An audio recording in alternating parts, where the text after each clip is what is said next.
Listen, Bex, games don't revolve, they evolve. Henry. Okay, so I've chucked together a little list of games that I think have changed massively since they first launched. Let's take a look at it together and, yeah, see what you think. I'm going to start it off, though, with a game that I absolutely love, probably one of my favourites.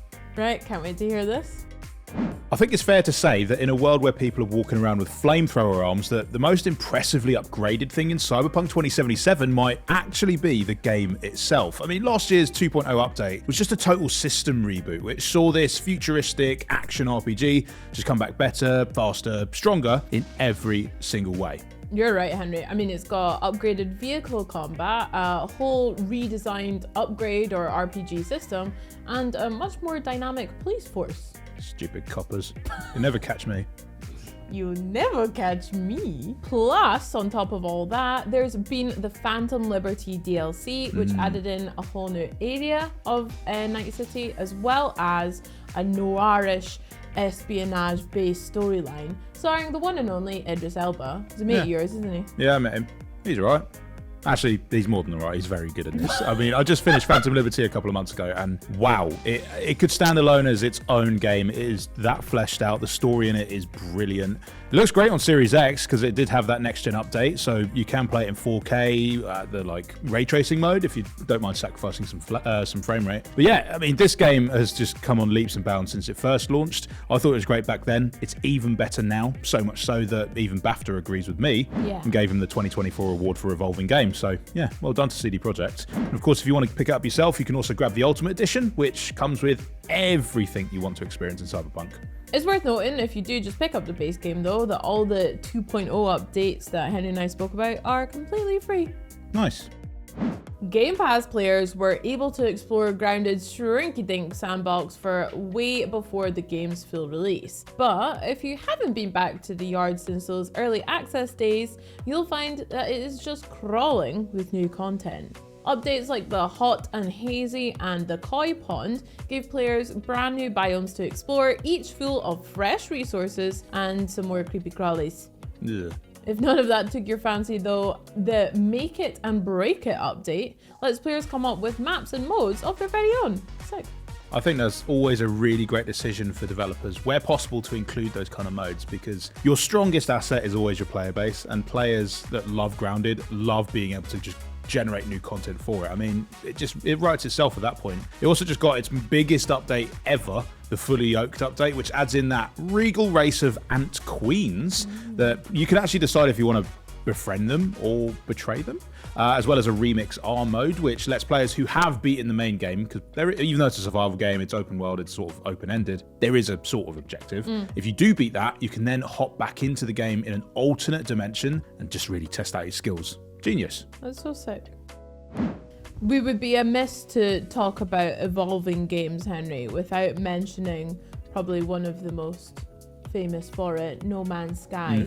This game started off massive and it just keeps getting bigger, doesn't it? Bigger and bigger. I mean, what was it? 14 quintillion? Quintillion, yeah. Something stupid like that.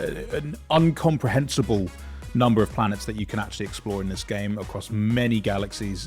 The scope of this has never really been tried before, and that meant it was a very difficult thing to try and pull off, and they did pretty well with it. But since then, via community feedback and via the just endeavors of the development team at Hello Games, they've really just molded and crafted this fresh experience into No Man's Sky, adding new features, all of which have been completely free, by the way. Like, I don't think there's ever been a single paid expansion for this game, and yet it feels like at least 3 or 4 times a year there is a new No Man's Sky update that is just adding in either base building or creatures or bounty hunting or sandworms or anything that you think might be in a space game.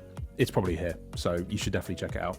Plus, I think they recently announced that they're going to be making another game, which seems of similar scope to No Man's Sky. It's going to be massive, but this time, instead of sci-fi, it's a bit more like fantasy, which sounds great. Wizards in space! Nice. If that sounds like a bit of you, though, you could pick up No Man's Sky from Game Pass and just play it right now with all your mates. Thanks, Sean. Cheers, Sean. So Final Fantasy XIV came to Xbox Series X and S earlier this year, and you really couldn't be getting in on Square Enix's mammoth MMORPG at a better time. I didn't play it back then, but for what I've heard, the initial version of the game didn't quite pan out, so they went for this full reboot mode by overhauling everything with the A Realm Reborn update, which then turned it into a huge success thanks to a bit more like challenging combat and engrossing storyline and some class system, job system thing that was really fun to play with, basically. Is that when they like literally destroyed the world in this game? Yeah, I think so. I mean, if you're gonna like reboot a big like MMO game, I think blowing everything up is probably a good place to start, to be fair. Yeah. Clean slate. And from there, it's gone from strength to strength, with Xbox players having loads to catch up on, with expansions like Heavensward and Endwalker continuing to add new features, storylines, and even more. Plus, new expansions like Dawn Trail coming out later this year too. The Starter Edition is available on Xbox Series X and S. It includes both the Reborn version of the base game and the first two expansions, meaning players can get right into the thick of things along with the roughly 30 million other people that are already enjoying the game online.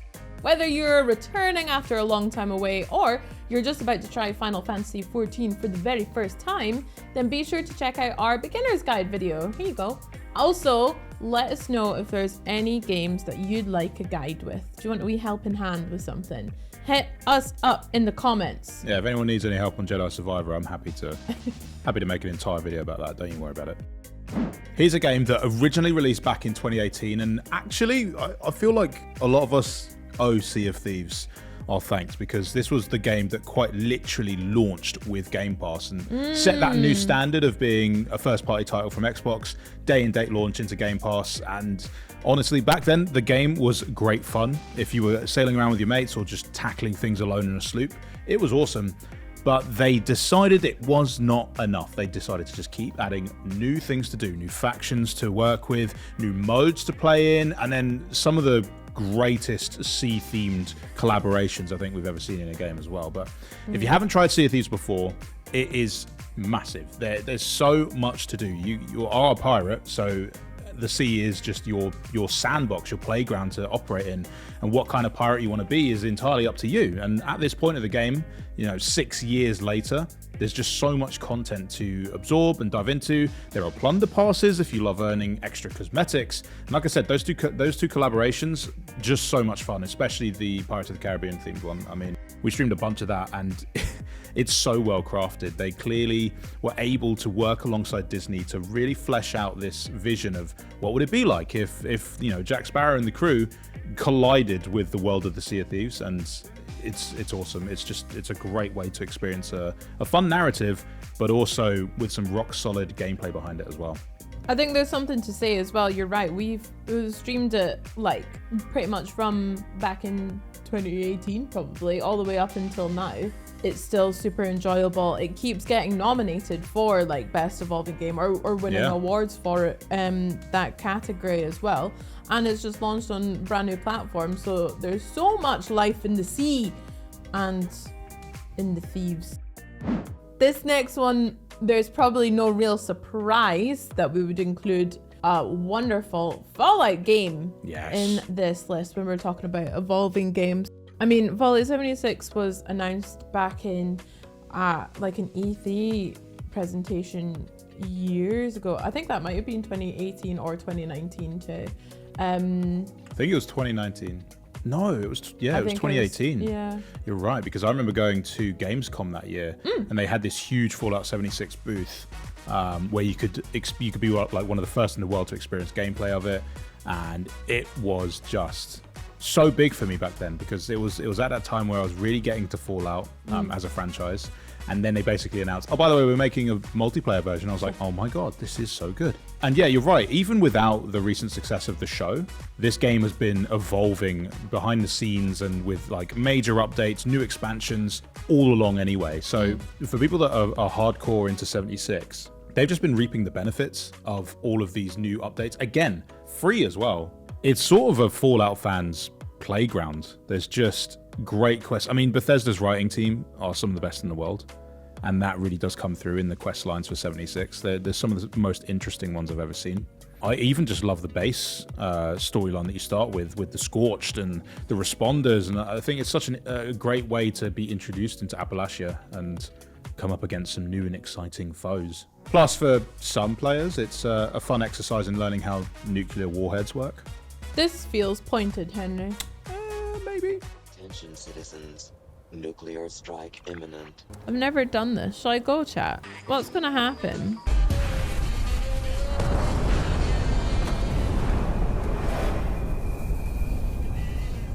And surprise, surprise, 76 is also on Game Pass. So again, another game you can just add to your list that keeps getting better and better as part of your subscription. So play it. Got time for another Game Pass game? Here's another one on Game Pass, Henry. You're so right. Yeah. The wonderful Stardew Valley, which is, I think, iconic across gaming. From just one dev out there making a beloved game that people have been playing for years and years now, and recently just got a really sick update that introduces new things like new farm layouts, a whole bunch of new crops and products you can make from those, as well as I believe a lot more like in-depth relationship building, because that is a huge factor of the game, is coming to this new town and forging friendships and relationships with the townspeople, uncovering like mysteries and secrets through it, as well as running a successful wee farm business for you too. So there's lots and lots of new things that have been added in the update, while still remaining very much a viable, huge title that is, like you say, available on Game Pass. Life Sims always feel like they are more than meets the eye, but I think with Stardew Valley, that effect is just magnified on a scale we've not really seen before. And again, it's partly because of the visuals. Like, yes, it's got this 16-bit vibe to it, but don't let that fool you. This game is chocked full of, like you say, deep narrative, rich mechanics. Yes, it's a farming sim on one side, but there is, the relationship side to it. There is, dungeons that you're basically fighting through. These are the kind of games that I typically don't have enough patience to play myself, but everyone I know that is into Stardew Valley just holds it in the highest regard possible for for games of this genre, but B, just games in general. It's 10 out of 10 stuff, so go get it. Plus, if you try out Stardew on Game Pass and find that you like it, you could also check out Coral Island, which is a similar life sim farm vibe. Nice. That's playable with Game Pass too. Let's finish up with another brilliant MMORPG from Bethesda, The Elder Scrolls Online. Now, Henry, you were recently in Amsterdam celebrating the 10-year anniversary, of ESO. Legally, might add. What was that like? It was a lot of fun. It was, honestly, you can tell why this game has got such a thriving community, and it's purely because the game itself is just really good. I think if I had to say it, I think it is my favorite MMO that I've ever played. It's the one I've connected with the most, which is funny because I've not really connected too much with the mainline Elder Scrolls games personally. I'm more of a Fallout person, which is fine. But ESO, I think, is just great. Like, again, we mentioned before, Bethesda's writing team, ZeniMax's writing team, some of the best in the business. And that really resonates with the main story quests and also just the little side quests that you're going to encounter whilst playing this game. You can literally be anyone that you want to in this world. Tamriel is just a beautiful place to explore. I think some MMOs suffer a bit from the fact they've been out for so long. They can look a little dated, or the mechanics are a little dated. With ESO, because I know 10 years is a long time, but it's one of the more recent MMOs. Everything feels really fresh, and it was like perfectly ready to jump to next gen at the same time. The visuals look so good, which helps because the areas are so beautiful and detailed, and there's so much to do. As you'd expect with most MMOs, the staples are there. There's PvP, there's PvE, there's dungeons, there's raids, there's crafting, there's, researching stuff. There's even like treasure hunting, and it's got everything you'd want in an RPG. That's the aim of the game. It's play your role, play whatever you want. So me personally, I'm really enjoying playing as an Arcanist. It's the newest class that they've added, and quite frankly, it's the most fun because it's got all these sick energy effects, and you can shoot lasers out of books, and conjure up runes, and you know, what's not to love about that? But yeah, this game is going places. Gold Road is just around the corner as well, which is the new chapter that is launching in June.